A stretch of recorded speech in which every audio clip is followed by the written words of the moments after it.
18 months ago, we bought this abandoned 7-bed Victorian mansion for £410,000, and after a year and a half of renovations, we've seen some huge progress and now completed a number of rooms. So over the next 40 minutes, I'm going to show you every single thing we've done since getting the keys. The house was formerly owned by the Catholic Church and was used to house a bishop. We believe that it sat empty for 5 to 6 years, so by the time we took ownership, it was in a sorry state. It needed new plumbing, new electrics, it had damp, and we later discovered structural issues as well. And the majority of the first year was spent tackling all of that stuff. But over the last year, the exciting part has begun, and we've started turning some rooms into our dream spaces. We've now got a kitchen, 2 bedrooms and a bathroom, and I'm going to show you the full process from start to finish. The first few weeks were spent just stripping out the house. There was so much rotting carpet, some old fitted furniture, and everything needed to go because the majority of the house needed to be rewired, so also replastered, painted. And during this process, we just discovered so many cool things. We found loads of fireplaces, spaces that had been randomly covered up. So it was a really exciting process. It felt like every day there was something new. We made some minor changes to the layout to accommodate a slightly more modern way of living. For example, the original kitchen was at the front of the house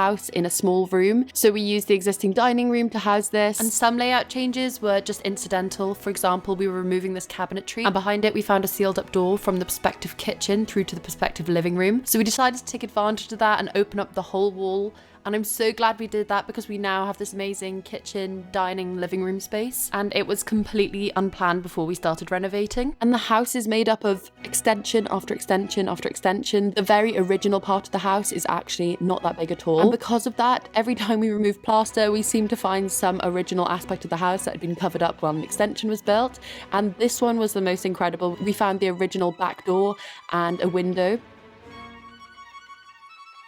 The house has served so many purposes over the years. At one point it was a doctor's surgery, so this wall had been erected that kind of broke up the entrance hall to form a waiting room, so we took that down, and in the process we found a structural pillar, so we had to then reinforce the overhead beam so that we could actually have this as one big open space and not have a pillar right at the bottom of the stairs. For all of this kind of work, we always bring in professionals. We've tried to do as much as we can by ourselves, but there are just some jobs that we don't want going wrong, so we've had Alan and Ben help us with a lot of these kind of important jobs.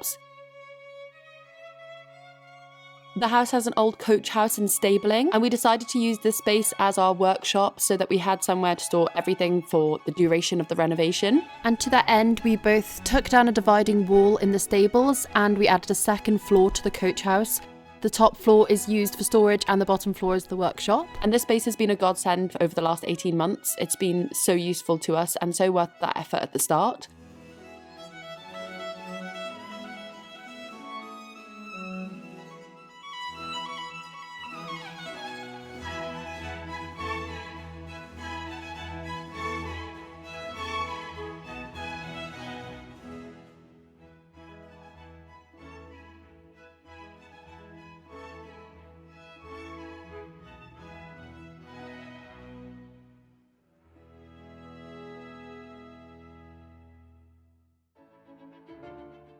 One of our first unexpected costs was finding out that the electrical supply actually going to the house was not really high enough for modern living. If we were going to have things in the future like a car charger, there was a possibility that it wouldn't be strong enough and it could trip the electrics in the house. And when we priced up having all of this work done, it was a huge amount. So we decided to do all of the labour ourselves, digging this trench so that the national grid could come and lay all the cables and wouldn't actually have to do any of the labour work.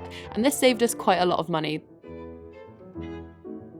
And meanwhile, back inside of the house, we spent a lot of these first few months with electricians and plumbers, figuring out where we wanted lights, where we wanted different parts of our bathroom, the layouts. And that's really hard at this early stage of renovation because you just have no idea how you're going to use the spaces. So far, we've been reasonably pleased with everything that we chose at this point. We've had to make a few amendments, which isn't the biggest deal. And where we could, we'd always try and assist the workmen so that we would do any of the stuff that their expertise was wasted on. So, for example, Louis here is drilling a hole for a drainage pipe for the plumbing.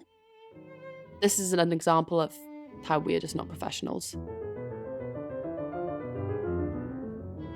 big part of that plumbing work was having underfloor heating laid across the full ground floor, which meant lifting up all of the floorboards, having a team insulate between each of the joists, and then having the plumbers lay all of the underfloor heating. And this was something I'm really glad that we did, because in these Victorian homes there just wouldn't have been radiators originally. There are huge fireplaces in 2 of the ground floor rooms, and I think it makes it look so original not to have radiators as well as the fireplaces then. So I'm really pleased we did that. The top 2 floors do have radiators though. So on these top 2 floors we insulated under all of the floorboards, which was a dusty, horrible job.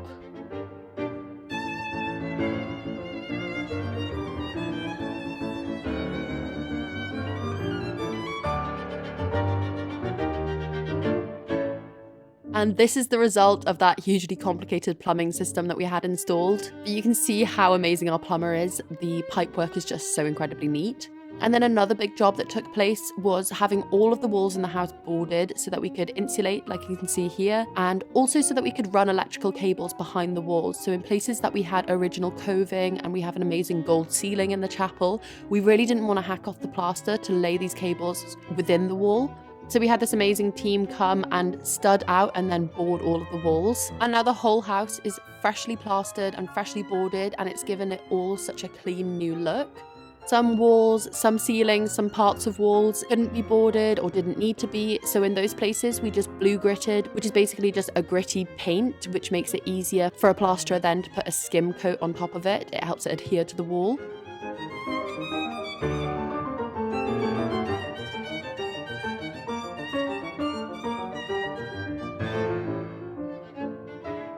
And in some places we made small layout changes, so that meant building stud walls and just boarding the walls out ourselves.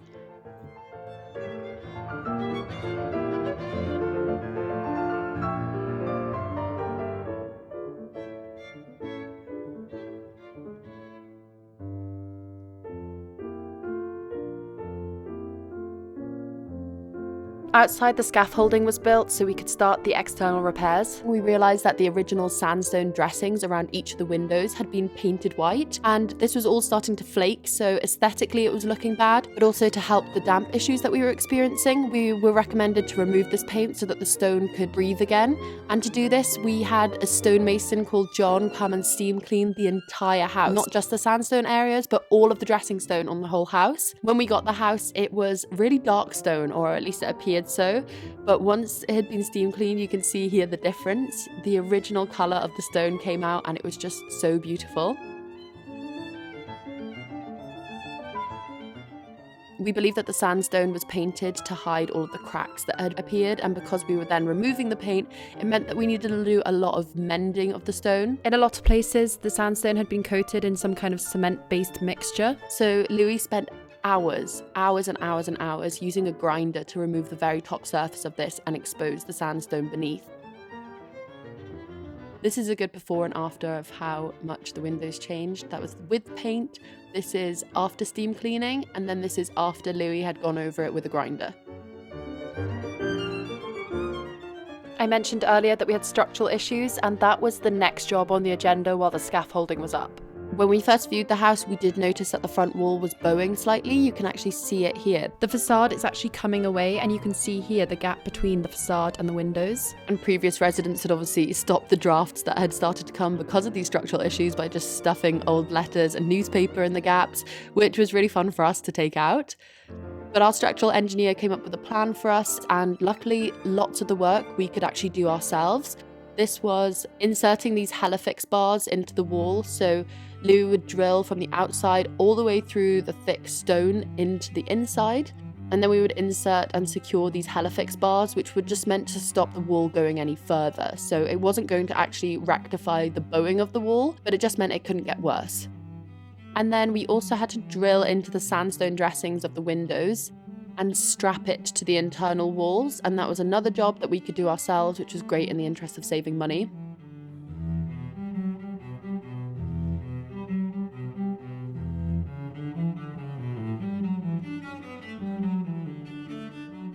I mentioned earlier that the cracks were revealed by stripping off the paint from the sandstone dressings, and where these cracks were significant, Louis had to grind a channel into the sandstone and then insert a helifix bar across the way like that so that they couldn't move any further apart, and then he resealed it with the sandstone filler. One of the other structural issues we had was one of the chimneys was leaning towards the house. Our structural engineer was actually concerned that it could collapse, and if it did, it could fall through the roof, and it was lined up perfectly with where the bed in the master bedroom was going to go. So it wasn't ideal. So we had Alan and Ben, the same bricklayers who've been helping us throughout the renovation, take down the chimney and then rebuild the entire thing. One of the chimneys didn't have any chimney pots, so Louis and I got these chimney pots from a reclamation yard and we secured them up there ourselves. Whilst we had the scaffolding, we also decided to reflue all the chimneys so that we could actually have them functioning again. And when we removed these fire grates, we found so much cool stuff behind here. This is the definition of one man's trash is another man's treasure, because we were amazed by this, but it was just pieces of newspaper, a railway guide, a few letters, but it was so exciting to find it. We also found some of the original tiles behind the fireplace, and since then we've actually managed to source the exact same tile, which is such good luck. And then by far the most extensive job that took place, and again the majority of this was done by Alan and Ben, is the entire house was repointed, which meant grinding out all of the mortar in between each individual stone and then repointing it. And it was repointed in lime, which will help again with the breathability of the stone and should help with the damp issues that we were experiencing within the house. There was so much to cover. Alan and Ben worked on this for months.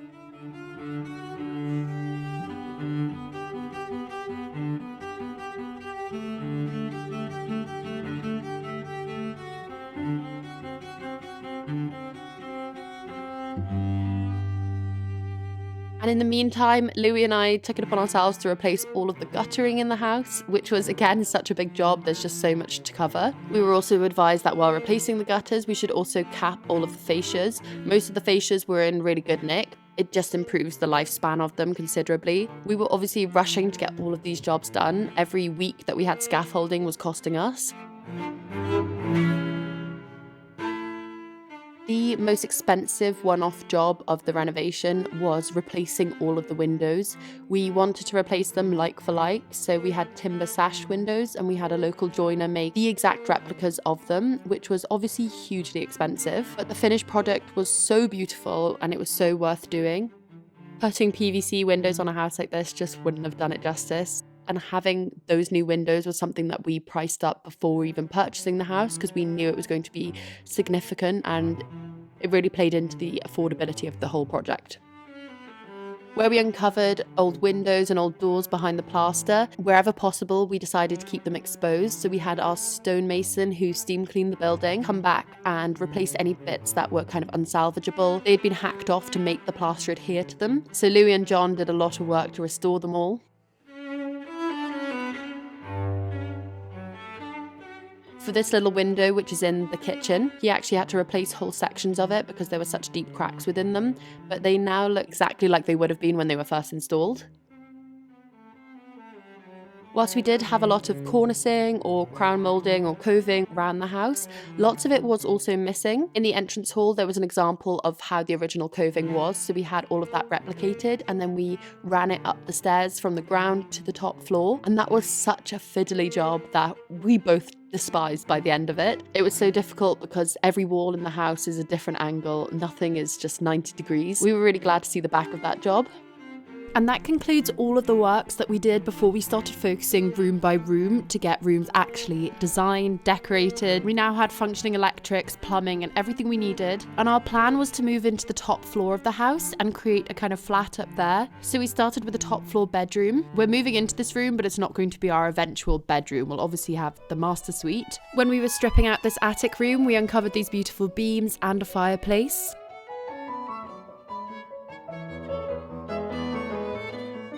It was this one long attic room to begin with, but we put up a dividing wall so that we formed an ensuite and a bedroom.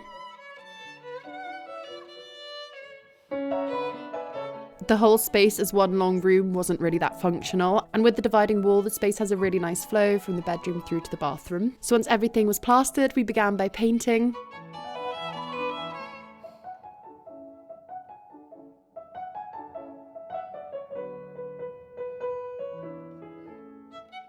This white paint was just a mist coat, which is just a watered down one to go on fresh plaster. So we sampled the final colours. We decided to do tongue and groove paneling to waist height all around the room, so our next job was doing all of that.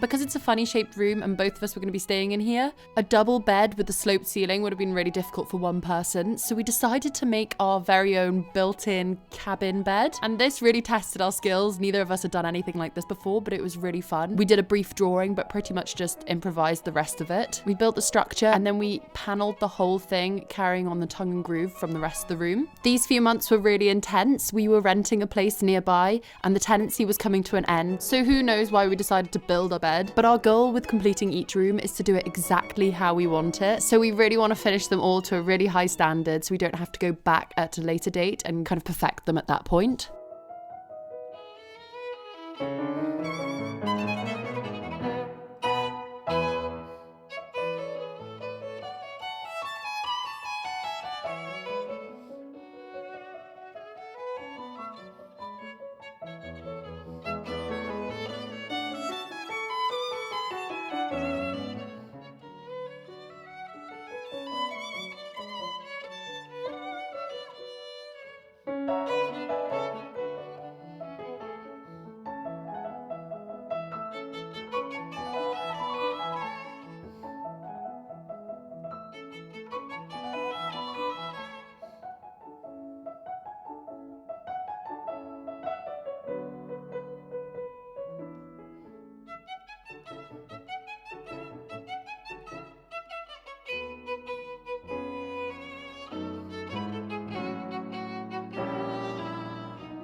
We sealed all of the paneling, and then despite our sampling, we got the paint color so wrong. For some reason, we got the tester pot mixed and then bought the own brand for the actual one, and this is the moment we realized how wrong it was. But we decided to use it as a base coat anyway, seeing as we'd already purchased the paint, and then topped it with the actual color we wanted.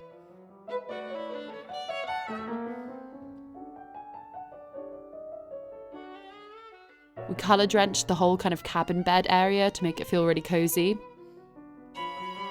And then we had to drill into the timbers to put the bed slats.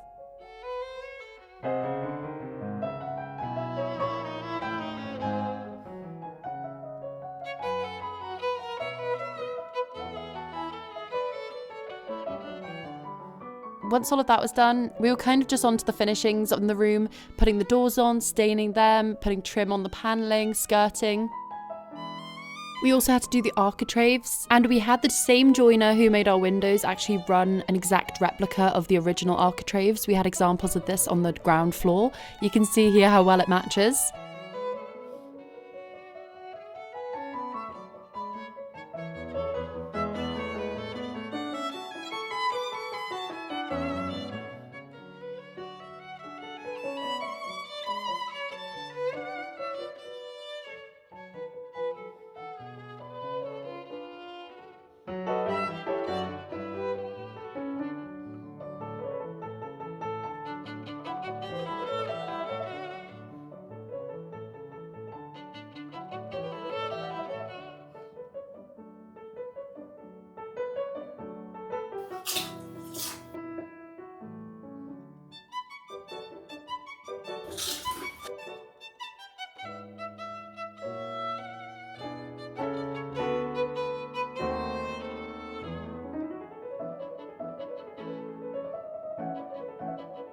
Once the entire room was painted, we then needed to get radiators for the room, and on Facebook Marketplace we saw all of these cast iron radiators for a really good price, so we went on a little road trip to collect them.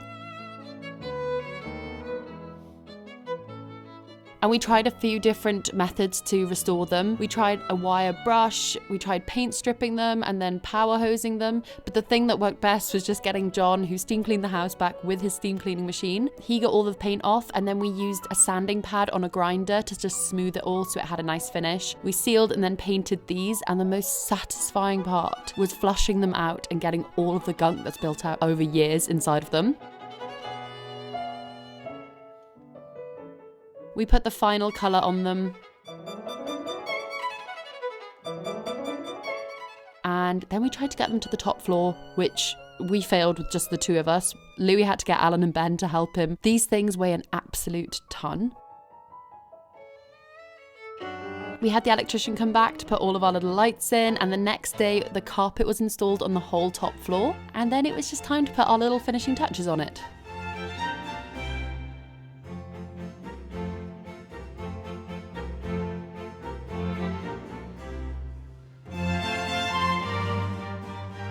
We're so pleased with how this room turned out. It's been super cozy. We bought a few antique pieces for it, and I think they look really great in this space. And our first room was done, and we were so excited then to get on to the next. Finishing a room is the best motivation.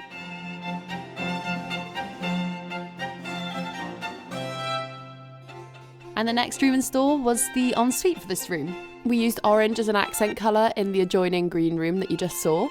So we decided to go for orange tiles and orange walls in here, and it sounds a little risky, but trust the process. I think it turned out nice. We decided to also carry on the panelling that we used in the adjoining bedroom.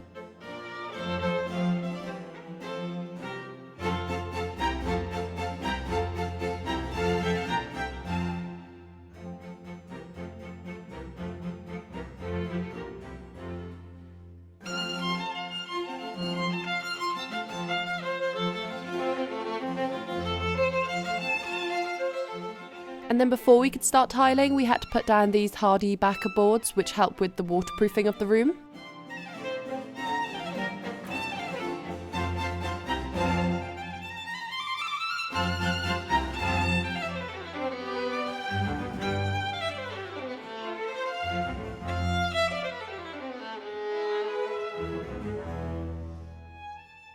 And then we could just start tiling on top of that.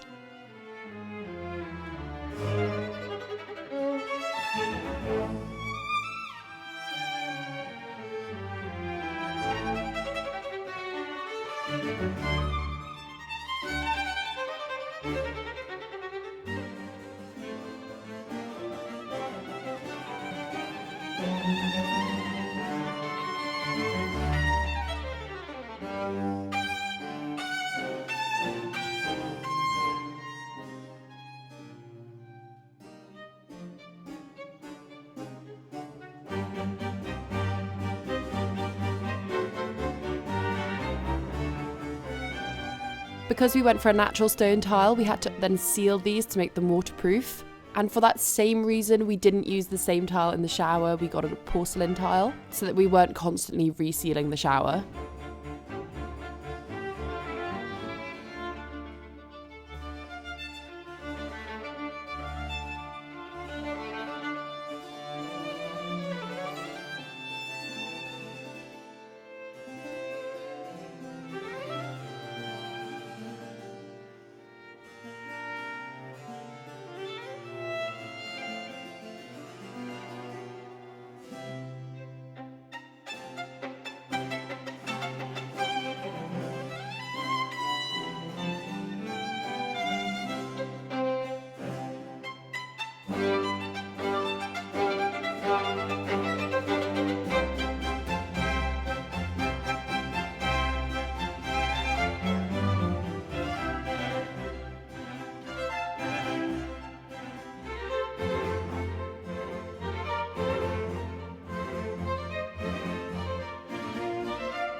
And then we just had to grout everything.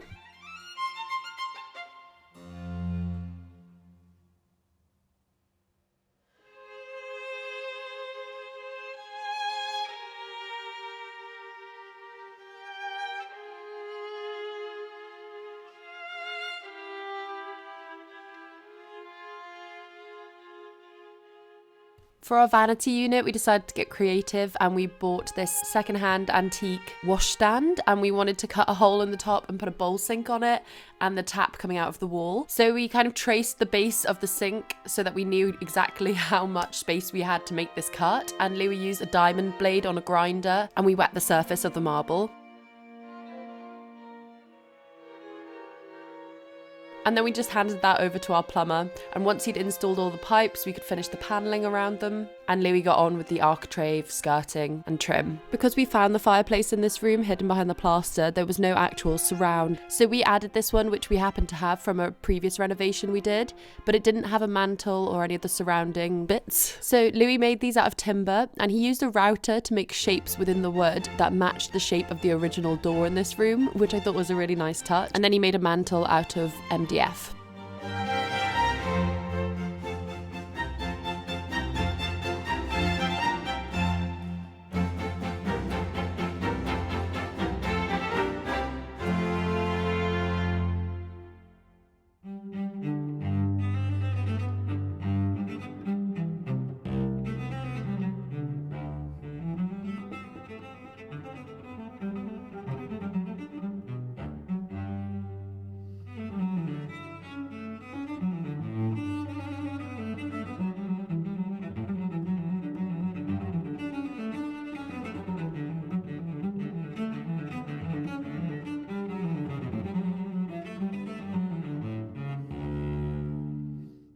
And then we were on to paint spraying the room. We went for this terracotta colour and I absolutely love it. It gives such a warm feel to the room. One of my biggest recommendations for a renovation is to get a good paint sprayer. This one is great. I'll link it in the description. It makes it so much quicker, but more importantly, the finish is incredible, especially if you're going over panels like this. You don't have to get into all of the different grooves. It gives it such an airbrushed finish.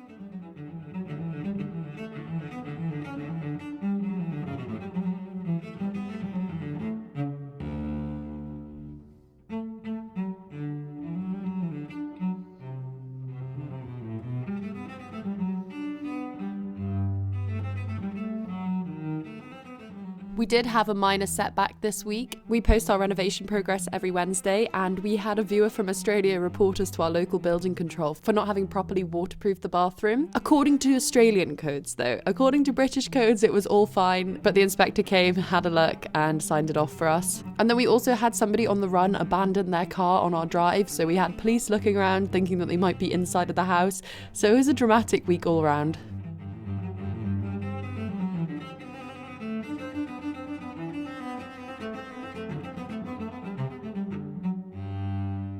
And then we pretty much just had to get everything up to the top floor for our plumber and electrician to fit. Our bathtub wouldn't fit through the side door, so we had to take it out of the garage, around the house, through the front door and up the main staircase, because that door was a little bit wider.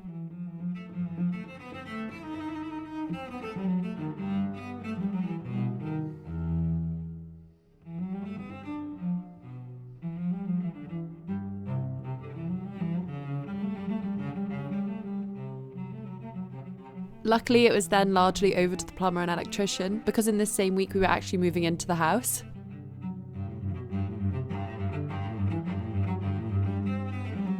Because we'd cut a hole through the top of our vanity unit, the drawer was no longer going to function. So Louis cut a section out of that and reinforced it with some similar looking timber. His attention to detail is genuinely incredible. He went to the effort of finding some old wood that came off one of the windows that we removed from the house, planing that down because he wanted the timbers to match internally.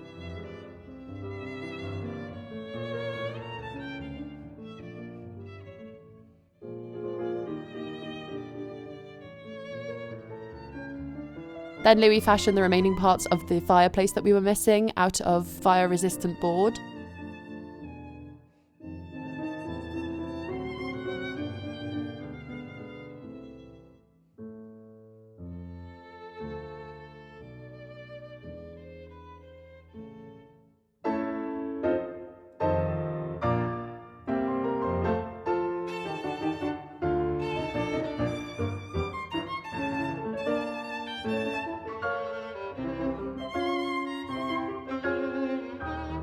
And that was our first bathroom complete.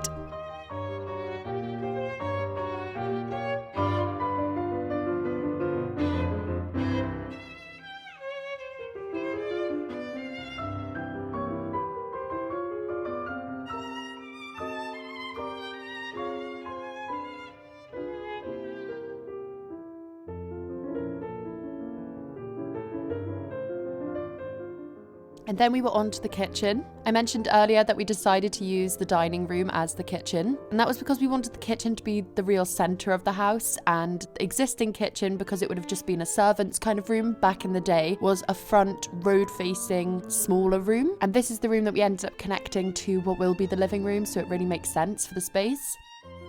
And it's also the room where we discovered the old back door and window, so we're going to keep these exposed as a lovely feature in this room. And in addition to that, we decided to connect this room also on the other end to what was the dressing area and downstairs toilet and use that as a pantry. So we knocked the dressing area and toilet into one room and then connected that to the dining room / new kitchen.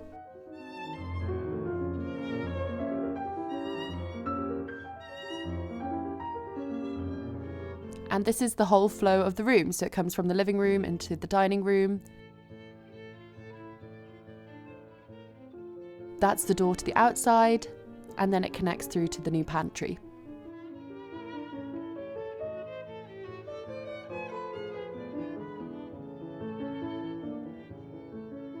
And this is the state of the room when our kitchen was 2 weeks off being ready.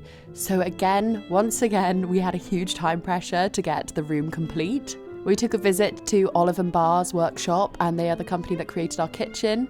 We decided to base the kitchen colour scheme off of the existing fireplace in the room. So that was like a grey, black colour and a red colour. The first thing that we needed to do to prep the room was wallpaper strip it and then blue grit it and have it plastered.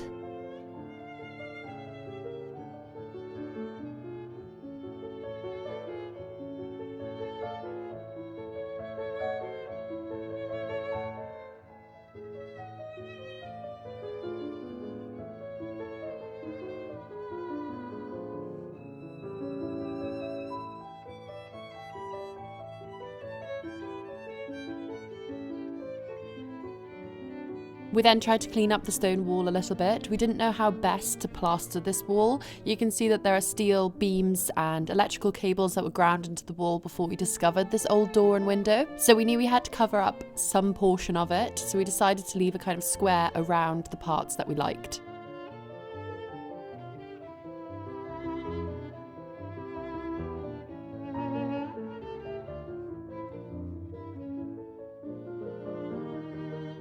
And on the same day that the plasterer was working on this, Louis was also trying to build the frame for the cooker hood, and the kitchen was delivered, and there was the electrician and the plumber there as well. So it was pure carnage, but it was so nice that this progressed so quickly.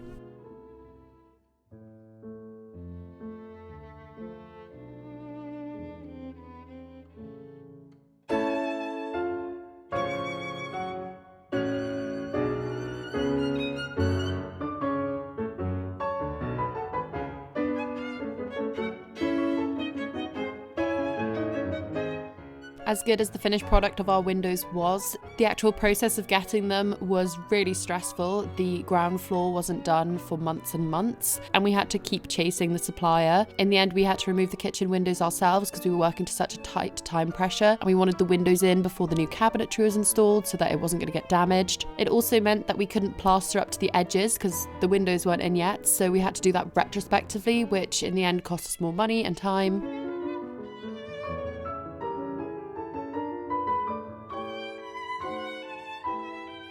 We were next on to laying the flooring, and this was the day before the kitchen was due to be installed. So there was a huge time pressure, and we kind of knew already at the start of the day we weren't going to get the full room done. We just needed enough to get to the edge of the island. We chose these engineered oak panels. Luckily, they're quite quick to lay. They're 800 by 800, so we could get a lot of ground covered. It still took us about 10 hours to get enough done for the next day though.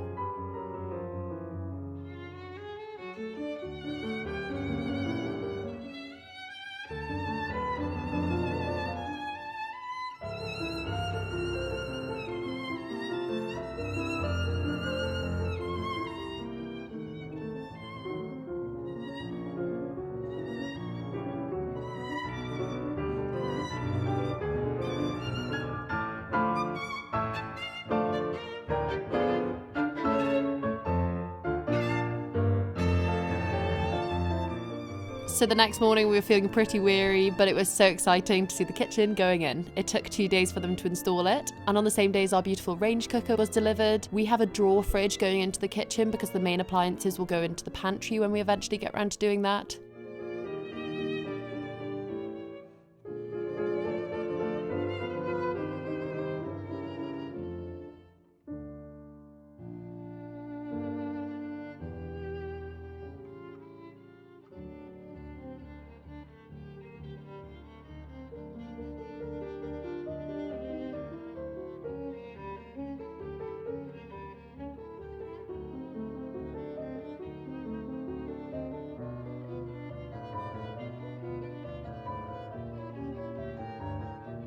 It was so exciting seeing the kitchen in. We have this pantry cupboard on the left-hand side and it's mirrored on the right, but it's actually the entrance to the pantry that we knocked through, which is a really fun design feature. And then our worktops were delivered. The island is 3 meters long, so this slab weighed so much, but the pattern really tied together all of the colors.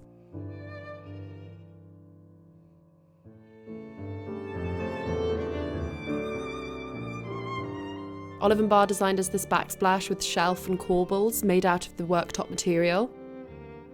And having had our windows boarded up for weeks, they were finally installed and it made the room look so much better having some natural light in there. And then we really only had finishing touches to do, like a picture rail around the top of the room.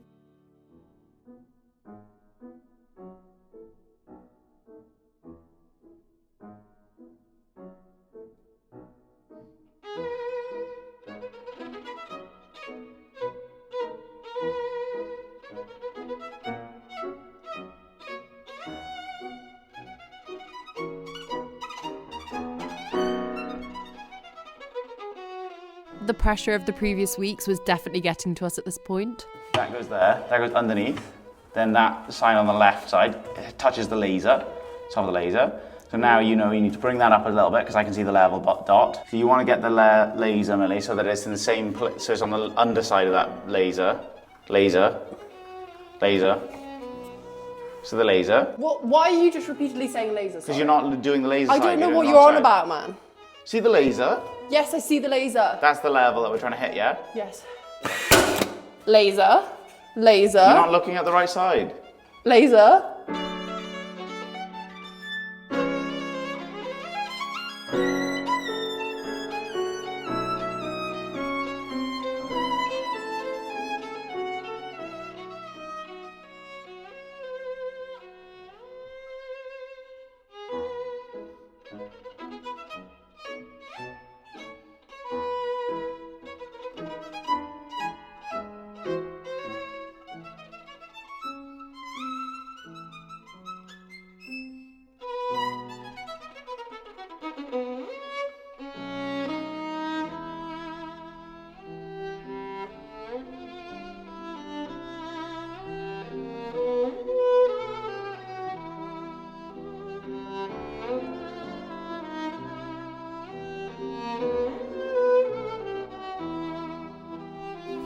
Oh, that looks good, yeah.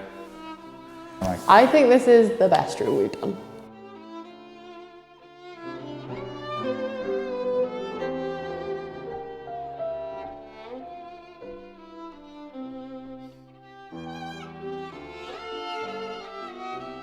So is it that? It's actually better than I imagined. Yeah? The red is just so nice. Now we had a bedroom, bathroom and kitchen. There was nothing really pressing that we needed to get done, so we decided to work on the next bedroom. And this is a first floor guest bedroom. And this room has 2 beautiful windows with all of the original paneling on. And this is something that we did all around the house. We took all of the paneling off each window and we took it to a paint strippers and had it all dipped in caustic soda. We actually also did this to all of the doors throughout the house. It just gave them such a clean finish. Even if we end up painting them, it will make them look so much more fresh.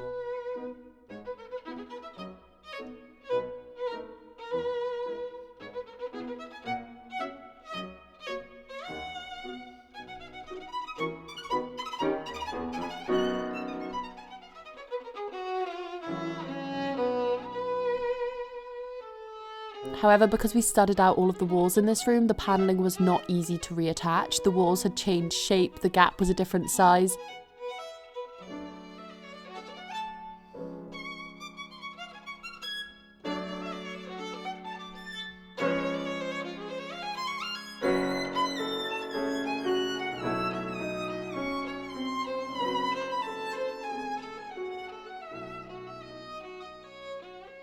In the meantime, I measured up for the paneling that we want to put on the walls in here, and also started tracing out the formations to see how much space we wanted between each panel.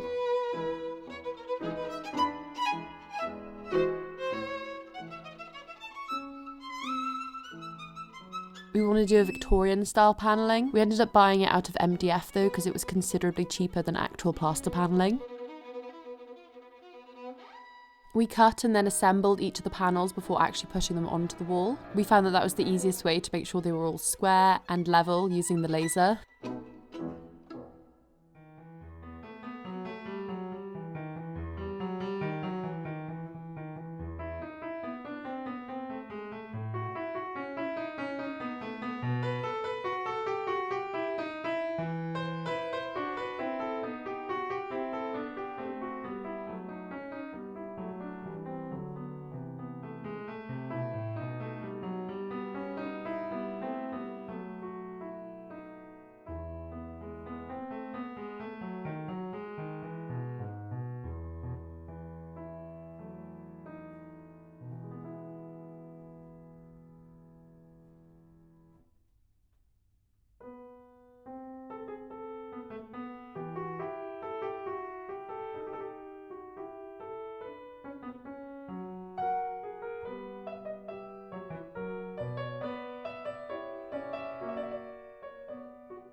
We wanted this room to be super girly and ornate, so we chose a pink colour. We added skirting, obviously.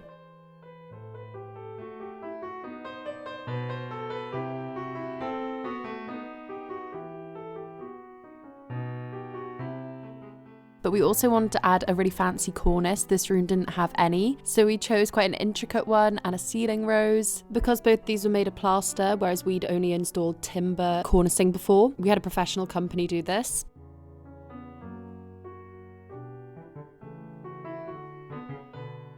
And on top of that, we then added a picture rail and a panel on the ceiling. So we went all out, making it really ornate. And it seems like quite a lot, but I think it really works once it's all painted.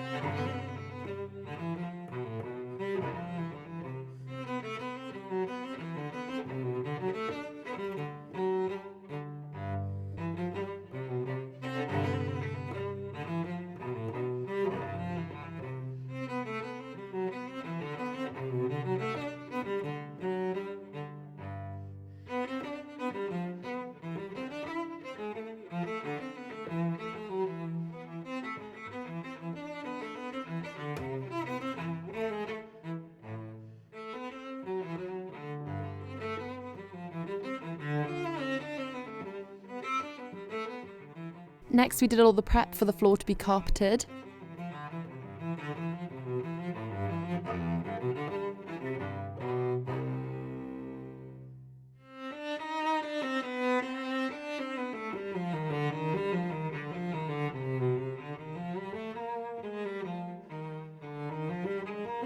And we bought this antique bed off eBay, but it was unfortunately just the headboard, the footboard and the sides, so Louis needed to construct something for the mattress to rest on. So we built the bed and he did that, and then we actually had to disassemble it again for the carpet to be installed and then reassemble it.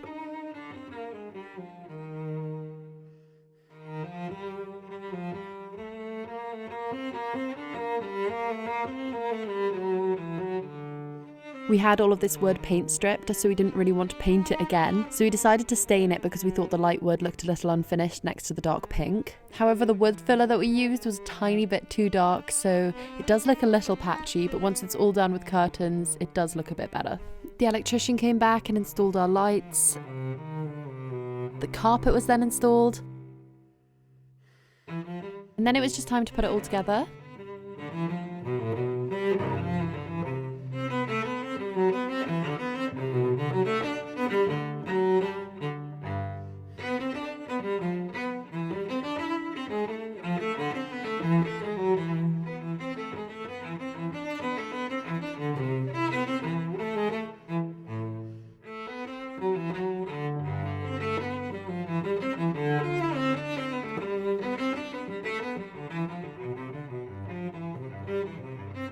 In the first weeks of renovation, when we were stripping back this room, we found this randomly sealed up alcove, so we decided to turn that into a vanity unit.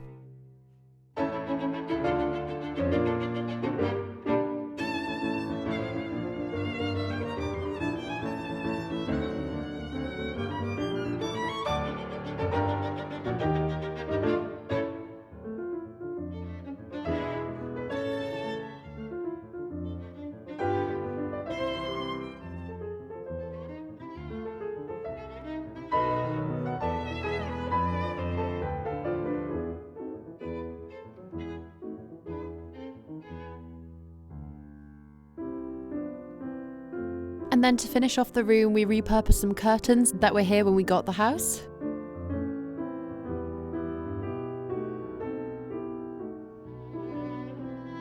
And finally finished off one of our radiators.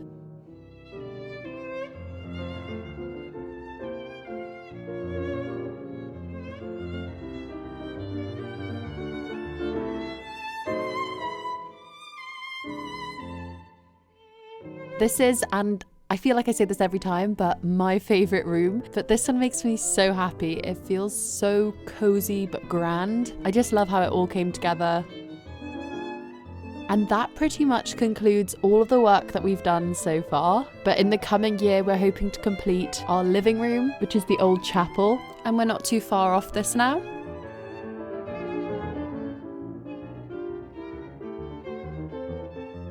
Our garden, which is also currently a big work in progress. Another bathroom and our entrance hall. So there's going to be loads of progress in the coming months. We post on Wednesdays, so if you're interested in seeing more, don't forget to like and subscribe. Thank you so much for watching.